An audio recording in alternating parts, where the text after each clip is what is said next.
যাদের কোনো ফরজ নফল কোনো আমল আল্লাহ সুবহানাহু ওয়া তাআলা গ্রহণ করবেন না। কারা তারা? আকুন, মা বাবার অবাধ্য সন্তান, মা বাবাকে কষ্ট দেয়, মা বাবার ন্যায্য দাবিকে মানে না, মা বাবার ন্যায়সঙ্গত নির্দেশকে ফলো করে না। বড় কঠিন একটা জায়গা, মানতেই হবে আল্লাহ এবং তার রাসূল সাল্লাল্লাহু আলাইহি সাল্লামের পরে যার নির্দেশ মানতে আমি বাধ্য, কে সে? আমার জন্মদাতা বাবা এবং মা। যতক্ষণ সাধ্যে কুলায় মানতে হবে, শুনতে হবে। আজ আমাদের অবস্থা হয়ে গেছে যে আমরা ওই যে এর আগে একটা হাদিস আপনাদেরকে শুনেছিলাম, 15টি বদভ্যাস যখন কোনো জাতির ভিতরে আসবে তখন আল্লাহর গজব সেখানে সে জাতির উপরে চলে আসবে। তার ভিতরে একটা হলো, একটা সময় আসবে কিয়ামতের আগে মানুষ বউয়ের কথা শুনবে, মায়ের কথা শুনবে না, দোস্তকে সময় দিবে, বাপকে সময় দিবে না। আজকে সেই সময়টা এসে গেছে। আমাদের উচিত মা বাবার নির্দেশকে সর্বোচ্চ গুরুত্ব দিয়ে দেখা। আমরা জানি বৃদ্ধ বয়সে মা বাবা অনেক অযৌক্তিক নির্দেশ করবেন। মনে রাখতে হবে, আপনি যখন ছোট শিশু ছিলেন তখন যত নির্দেশ করতেন মা বাপকে, যত কিছু চাইতেন, দাবি করতেন, তার সবগুলোই প্রায় কি ছিল? অযৌক্তিক ছিল। কিন্তু মা বাবা কখনো আপনার প্রতি বিরক্ত হন নাই। আর আপনি এখন বলতেছেন না আব্বার এই কথা কোনো যুক্তি খাটে না, মা এটা বলছেন এটা অন্যায় কথা বলতেছেন। জি, ওই অন্যায় কথাটাই আপনাকে মানতে হবে, যদি সেটা মানতে গিয়ে কারোর প্রতি অবিচার করা না হয়, আল্লাহর কোনো হুকুম লঙ্ঘন না হয়। ছোট্ট একটা গল্প বলি।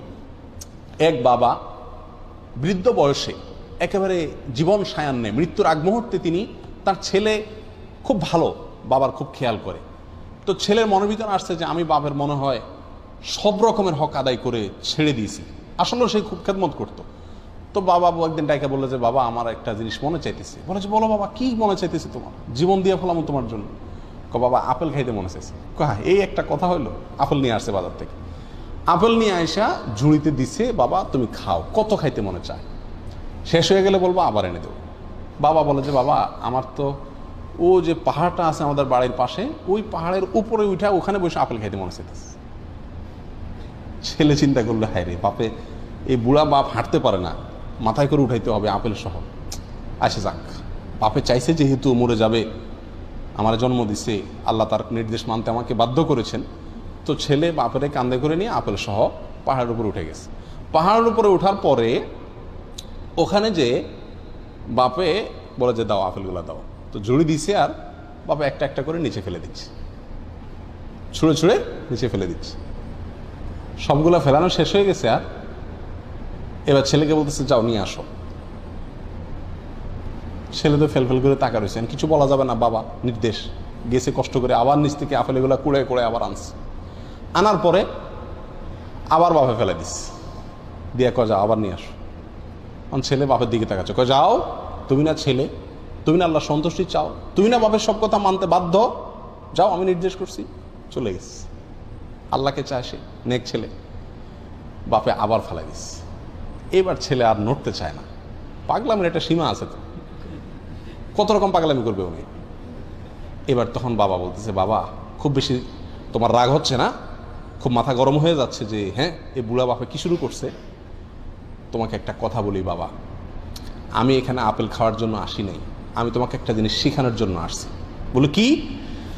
বললেন যে তুমি যখন ছোট ছিলা, পিচ্ছি ছিলা, তখন তোমাকে আমি বল কিনে দিছিলাম, তুমি বল চাইছো, এরপর তুমি বলছো না বল হইলে হবে না, আমি পাহাড়ের উপরে যাই খেলবো। আসছো পাহাড়ের উপরে, ভালো কথা, অযৌক্তিক নির্দেশ, তাও মানছি।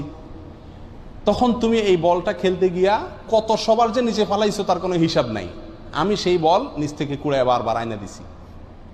তুমি আজকে আমার আপেল 3 বার কুড়েয়া তোমার কাছে বিরক্তি লাগতেছে যে বাবা অযৌক্তিক নির্দেশ করতেছে। তুমি ছেলে এরকম অযৌক্তিক নির্দেশ শত শতবার আমাকে করছো, সেদিন আমি তোমার নির্দেশ মানতে গিয়া আমার কোনো মনে কষ্ট হয় নাই, আমি ওই বল আইনা আরো চুমা দিয়া তোমারে দিছি। তুমি ফালাইছো, আমি আইনা আইনা দিছি। আজকে তুমি আপেল কুড়াইতে গিয়ে তোমার কষ্ট হচ্ছে না, মনে কষ্ট হচ্ছে, সেদিন তোমার বল কুড়াইতে গিয়ে আমার কোনো মনে কষ্ট হয় নাই। ছোটবেলায় পেশাব পায়খানা করি, সব নষ্ট করি আমরা, মা বাবা সেগুলো ছাপ করেন, ঘৃণ করেন না, ঘৃণা হয় না তাদের, মহব্বতের সাথে করে, আরো চুমা দেয়। আর বুড়া বয়সে মা বাবা যদি বিছানা পেশাব পায়খানা করেন তাহলে আমাদের ঘৃণা লাগে না? হয়তো করি, কিন্তু সে আন্তরিকতা মমতা থাকে না।